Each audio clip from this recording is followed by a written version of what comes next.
ఓం శాంతి. ఈరోజు Murali date 20 March 2026. బాబా చెప్తున్నారు, మధురమైన పిల్లలు, పుణ్యాత్ములుగా అవ్వాలి అంటే ఒక్క తండ్రిని మాత్రమే స్మృతి చేయండి. స్మృతి ద్వారానే తుప్పు వదిలిపోతుంది, ఆత్మ పావనంగా అవుతుంది. ప్రశ్న: ఏ స్మృతి ఉంటే ఎప్పుడు ఏ విషయంలోనూ తికమక పడరు? జవాబు: డ్రామా స్మృతి. ఇది తయారవుతున్న డ్రామా. ఇప్పుడు కొత్తగా తయారయ్యేది ఏమీ లేదు. ఈ అనాది డ్రామా నడుస్తూనే ఉంటుంది. ఇందులో ఏ విషయంలోనూ తికమక పడే అవసరం లేదు అని స్మృతిలో ఉండాలి. చాలామంది పిల్లలు ఇది మా 84వ అంతిమ జన్మనో కాదో అని సంశయపడతారు. బాబా అంటున్నారు, తికమక పడకండి, సంశయపడకండి. మనుషుల నుండి దేవతలుగా అయ్యే పురుషార్థం చేయండి. ఓం శాంతి. పిల్లలకు ఓం శాంతికి అర్థం తెలుసు. నేను ఆత్మను, నా స్వధర్మం శాంతి. నేను ఆత్మ, శాంతి స్వరూపాన్ని, శాంతిధామంలో నివసించే ఆత్మను. ఈ పాఠాన్ని పక్కా చేసుకుంటూ ఉండండి. ఇది తెలియచేసింది ఎవరు? శివబాబా. శివబాబా ఒక్కరినే స్మృతి చేయాలి. వారికి తమదే అయిన సొంత రథం లేదు. అందువలన వారికి ఎద్దును వాహనంగా చూపిస్తారు.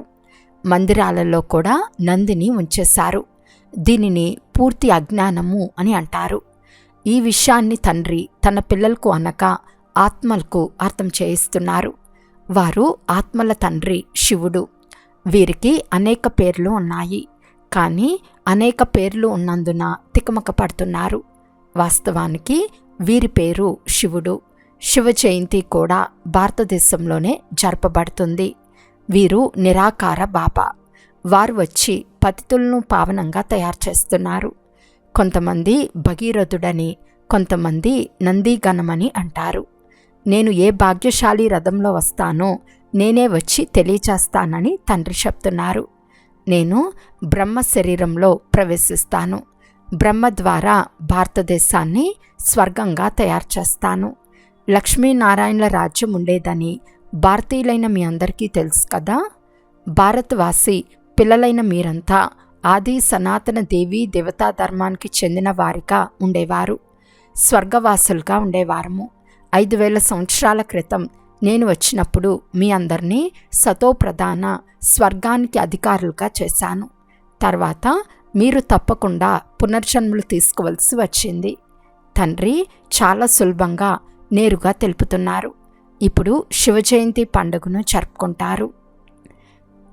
బాబా అవతరించి 85 సంవత్సరాలు అయ్యింది. వారితో పాటు బ్రహ్మ, విష్ణు, శంకరులు కూడా వచ్చారు. త్రిమూర్తి బ్రహ్మ జయంతిని ఎవరు చూపించారు? కానీ తప్పకుండా చూపించాలి. ఎందుకంటే బాబా అంటున్నారు, నేను బ్రహ్మ ద్వారా మళ్ళీ స్థాపన చేస్తాను, బ్రాహ్మణులుగా తయారు చేస్తాను. కావున బ్రహ్మ మరియు బ్రాహ్మణ వంశీయుల జన్మ కూడా జరిగింది. తర్వాత మీరు బ్రాహ్మణుల నుండి విష్ణుపురానికి యజమానులుగా అవుతారని కూడా చూపిస్తాను. తండ్రి స్మృతి ద్వారానే మీలోని మలినాలు తొలగిపోతాయి. భారతదేశ ప్రాచీన యోగం ప్రసిద్ధిగాంచింది, కానీ అది ఎవరు నేర్పించారో ఎవరికీ తెలియదు.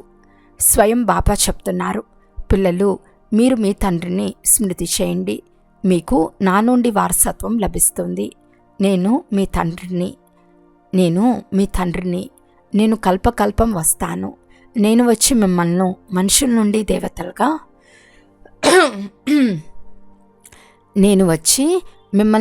నుండి దేవతలుగా తయారు చేస్తాను. ఎందుకంటే మీరు మొదట దేవీ దేవతలుగా ఉండేవారు. 84 జన్మలు తీసుకుంటూ పతితులుగా అయ్యారు. రావణుని మతంను అనుసరిస్తున్నారు. ఈశ్వర్య మతం ద్వారా మీరు స్వర్గానికి యజమానులుగా అవుతారు. తండ్రి అంటున్నారు, నేను కల్పకృతం కూడా వచ్చాను. ఏదైతే జరిగిపోయిందో అది కల్పకల్పం జరుగుతూనే ఉంటుంది. తండ్రి మళ్ళీ వచ్చి ఇతనిలో ప్రవేశిస్తారు. ఈ దాదాను బంధనాల నుండి విడిపిస్తారు.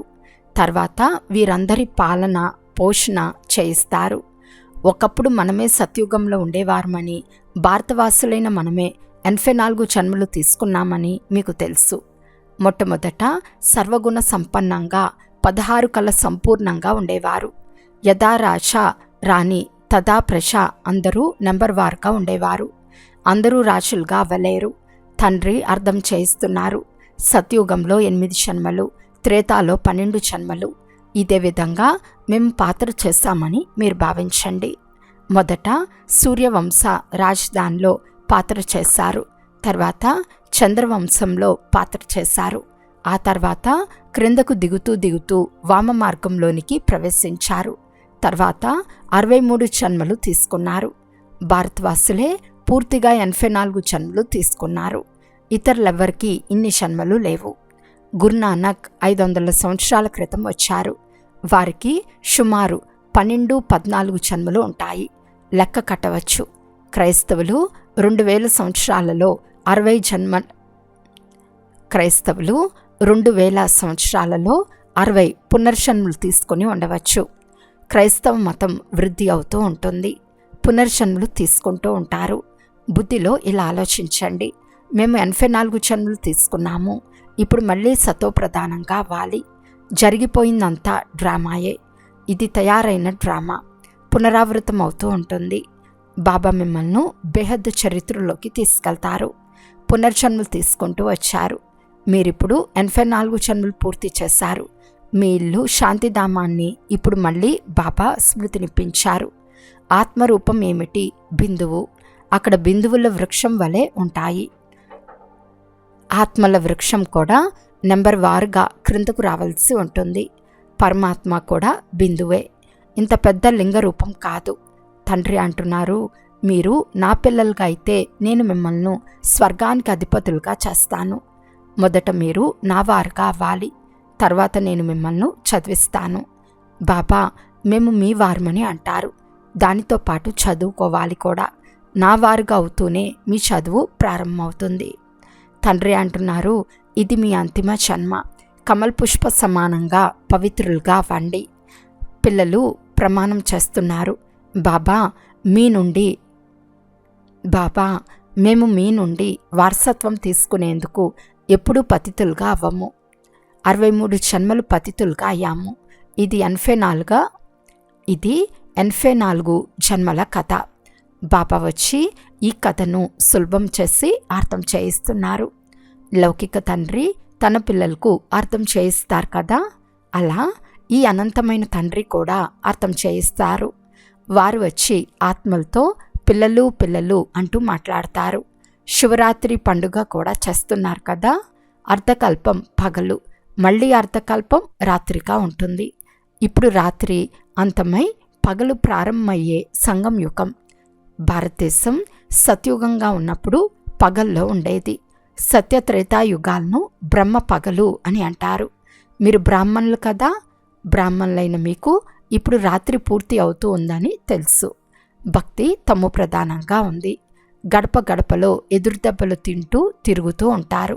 అందరినీ పూజిస్తూ ఉంటారు. 3 దారుల కలయికను కూడా పూజిస్తారు. మానవ శరీరాన్ని కూడా పూజిస్తారు. సన్యాసులు స్వయాన్ని శివోహం అని కూర్చుంటారు. మాతలు వెళ్ళి వారిని పూజిస్తారు. ఈ బాబాకు చాలా అనుభవం ఉంది. ఈ బాబా అంటున్నారు, నేను కూడా పూజించాను, కానీ అప్పుడు నాకు జ్ఞానం లేదు. అభిషేకాలు పళ్ళు మనుషులకే నివేదించేవారము. ఇది కూడా మోసమే కదా. కానీ ఇవన్నీ మళ్ళీ జరుగుతాయి. భక్తుల రక్షకుడు భగవంతుడు. ఎందుకంటే అందరూ దుఃఖంలోనే ఉన్నారు కదా. తండ్రి తెలియచేస్తున్నారు, ద్వాపరం నుండి మీరు గురువులను ఆశ్రయిస్తూ వచ్చారు. భక్తి మార్గంలో క్రిందకు దిగుతూ వచ్చారు. ఇప్పటి వరకు సాధువులు సాధన చేస్తూనే ఉన్నారు. తండ్రి అంటున్నారు, వారిని కూడా నేను ఉద్ధరిస్తాను. సంగం యుగంలో మీకు సద్గతి జరుగుతుంది. మళ్ళీ మీరు 84 జన్మలు తీసుకుంటారు. తండ్రిని జ్ఞానసాగర్లు, మానవ సృష్టికి బీజరూపులు, సచ్చిత్ ఆనంద స్వరూపులని అంటారు. వారెప్పుడు వినాశనం అవ్వరు. వారిలో జ్ఞానం ఉంది. తండ్రి జ్ఞానసాగర్లు, ప్రేమ సాగర్లు. మరి వారి నుండి తప్పకుండా వారసత్వం లభించాలి కదా. ఇప్పుడు పిల్లలైన మీకు వారసత్వం లభిస్తూ ఉంది. శివబాబా ఉన్నారు కదా. వారు కూడా తండ్రే, వీరు కూడా తండ్రే. శివబాబా బ్రహ్మ ద్వారా మిమ్మల్ని చదివిస్తున్నారు. అందువలన ప్రజాపిత బ్రహ్మకుమార్ కుమారీలు అని అంటారు. అనేక మంది బీకేలు ఉన్నారు. మాకు మా తాత నుండి వారసత్వం లభిస్తుంది అని అంటారు. బాబా మమ్మల్ని నరకవాసుల నుండి స్వర్గవాసులుగా చేస్తారని పిల్లలు అంటారు. తండ్రి అంటున్నారు, పిల్లలు నన్నొక్కరినే స్మృతి చేస్తే మీ తలపై ఉన్న పాప భారమంతా భస్మమైపోతుంది. మళ్ళీ మీరు సతోప్రధానంగా అవుతారు. మీరు సత్యమైన బంగారంగా, సత్యమైన ఆభరణాలుగా ఉండేవారు. ఆత్మ, శరీరం రెండు సతోప్రధానంగా ఉండేవి. ఆత్మ ఎప్పుడైతే సతో రజో తమోగా అవుతుందో అప్పుడు శరీరం కూడా అటువంటి తమోగుణమైందే లభిస్తుంది. తండ్రి మీకు సలహా ఇస్తున్నారు, పిల్లలు నన్ను స్మృతి చేయండి. ఓ పతిత పావన రండి అని మీరు నన్ను పిలిచారు కదా. భారతదేశ ప్రాచీన యోగం చాలా ప్రసిద్ధి చెందింది. దానిని ఇప్పుడు మీకు నేర్పిస్తున్నాను. నాతో యోగం జోడించండి. తద్వారా మీపై ఏర్పడిన తుప్పు కాలిపోతుంది. ఎంత స్మృతి చేస్తే అంత తుప్పు వదులుతూ ఉంటుంది. ముఖ్యమైనది యోగమే. జ్ఞానమైతే తండ్రి ఇచ్చారు. సత్యుగంలో యథా రాజా రాణి తదా ప్రజ అందరూ పవిత్రంగా ఉండేవారు. ఇప్పుడు అందరూ పతితులుగా ఉన్నారు. తండ్రి చెప్తున్నారు, నేను ఇతని అనేక జన్మల అంతిమ జన్మలో ప్రవేశిస్తాను. ఇతన్ని భాగ్యశాలి రథమని అంటారు. ఈ చదువుకొని ఇతను మళ్ళీ నంబర్ 1లోకి వెళ్తారు. నంబర్ వారుగా అవుతారు కదా. ముఖ్యమైన పేరు ఒకరిదే ఉంటుంది. పిల్లలకు 84 జన్మల రహస్యాన్ని తండ్రి చాలా బాగా అర్థం చేయించారు. మీరు ఆది సనాతన దేవీ దేవతా ధర్మానికి చెందినవారు. హిందూ ధర్మం వారు కాదు. మీరు కర్మశ్రేష్ఠులుగా, ధర్మశ్రేష్ఠులుగా ఉండేవారు.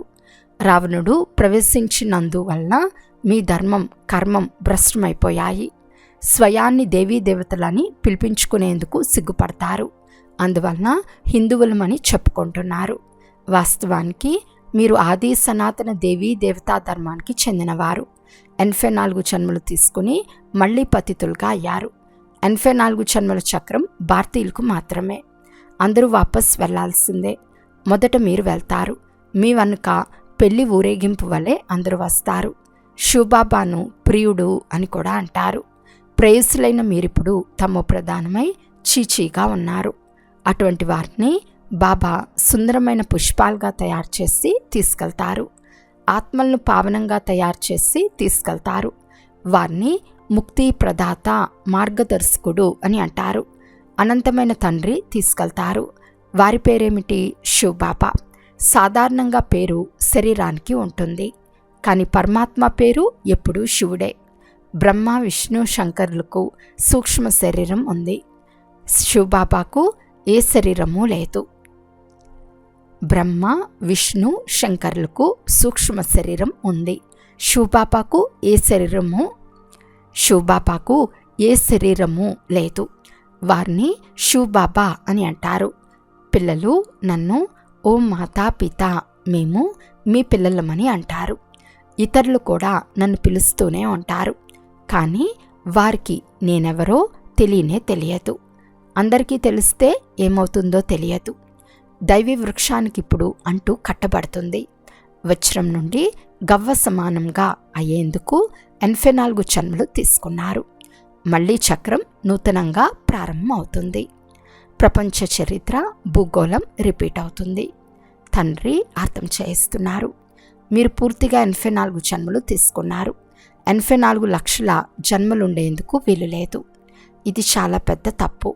84 లక్షల జన్మలని భావించినందున కల్పమాయువు లక్షల సంవత్సరాలనే సారు.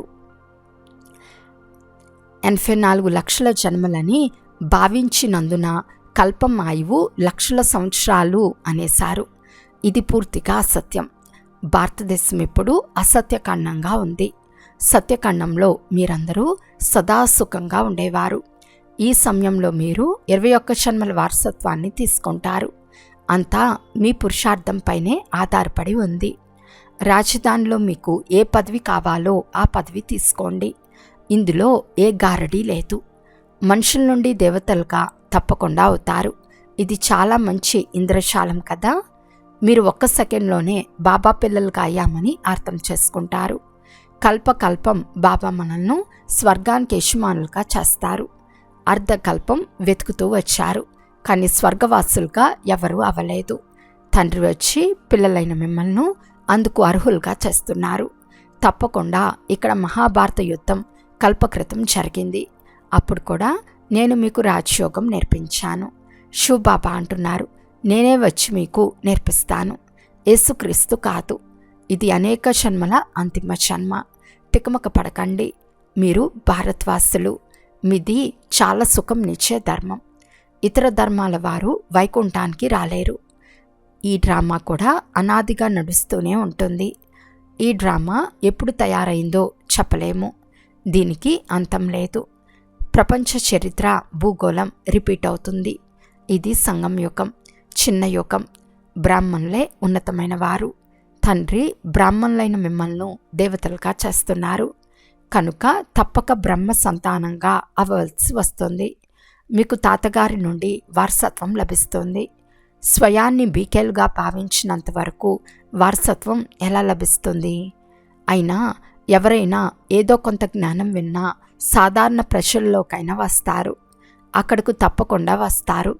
శివబాబా బ్రహ్మ ద్వారా బ్రాహ్మణ, దేవత, క్షత్రియ ధర్మాలను స్థాపన చేస్తారు.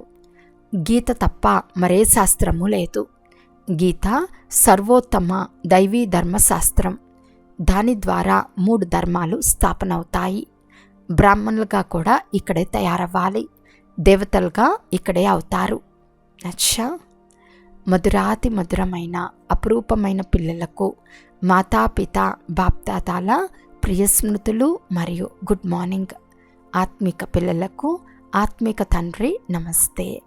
ఆత్మిక తండ్రికి ఆత్మిక పిల్లల యొక్క ప్రియ స్మృతులు మరియు నమస్తే నమస్తే నమస్తే. ధారణ కొరకు ముఖ్య సారము.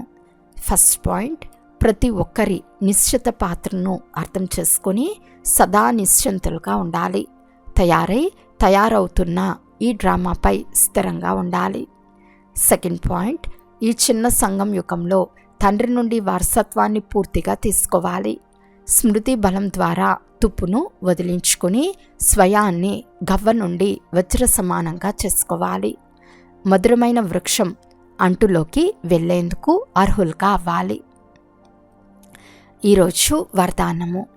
ఒక్క తండ్రి స్మృతిలో సదా మగ్నంగా ఉండి ఏకరస అవస్థను తయారు చేసుకునే సాక్షి దృష్ట భవ.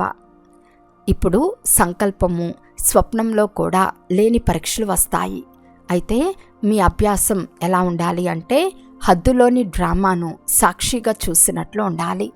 అప్పుడు బాధ కలిగించేది కానీ హాస్యం కలిగించేది కానీ తేడా ఏమీ ఉండదు.